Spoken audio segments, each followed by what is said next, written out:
भारतीय हवामान विभागाकडून देण्यात आलेल्या अंदाजानुसार 25 ऑगस्ट पासून बंगालच्या उपसागरात उत्तरेकडे कमी दाबाचे क्षेत्र निर्माण होणार आहे।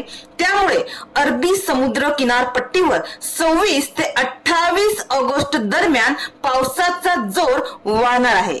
त्यामुळे जोरदार वारे वाहण्याची शक्यता आहे आणि त्यामुळे कोकण व गुजरात किनारपट्टी भागासह पालघर जिल्ह्यातही दिनांक 26 ते 28 ऑगस्ट दरम्यान जोरदार ते अति जोरदार स्वरूपाचा पावसाचा इशारा देण्यात आलेला आहे। मात्र आता पुढील 3 दिवस पालघर जिल्ह्यात हलक्या ते मध्यम स्वरूपात पाऊस पडण्याचा अंदाज आहे। पुढील 3 दिवस कमाल व किमान तापमानात वाढ दिसून येईल व परत पावसाचे प्रमाण वाढणार असल्याने तापमानात घट होईल।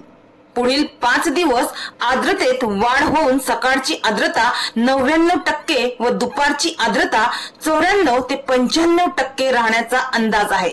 पुढील 5 दिवस पालघर जिल्ह्यात वाऱ्याची गती 15 ते 20 किलोमीटर प्रति तास राहण्याची शक्यता आहे।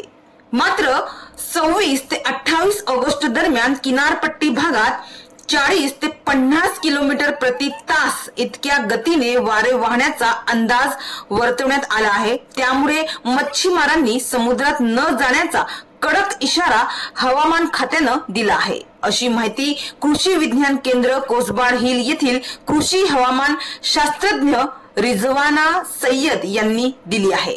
एकंदरीत हवामान विभागाने दिलेल्या अंदाजानुसार 26 ऑगस्ट पासून वादळी वाऱ्यासह जोरदार स्वरूपाच्या पावसाचा इशारा देण्यात आला आहे। त्यामुळे शेतकरी बांधवांनी खते देणे व फवारणीची कामे पुढील 3 दिवसात पूर्ण करून घ्यावीत। जोरदार स्वरूपाच्या पावसाची शक्यता असल्याने भात खाचरातील पाण्याची पातळी 5 ते 10 सेंटीमीटर पर्यंत नियंत्रित करावी व अतिरिक्त साचलेल्या पाण्याचा निचरा होण्याची व्यवस्था करावी।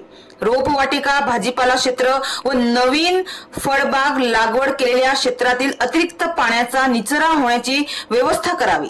गणपती उत्सवाच्या निमित्तानं काढण्यात येणाऱ्या भाजीपाला, फुले व फळांची काढणी करून सुरक्षित ठिकाणी साठवणूक करावी व विक्रीसाठी पाठवावे। हा सल्ला कृषी विज्ञान केंद्र कोसबाड हिल येथील प्रमुख डॉक्टर विलास जाधव यांनी दिला आहे। डहाणूवरून कल्पेश दळवी, विकास समाचार।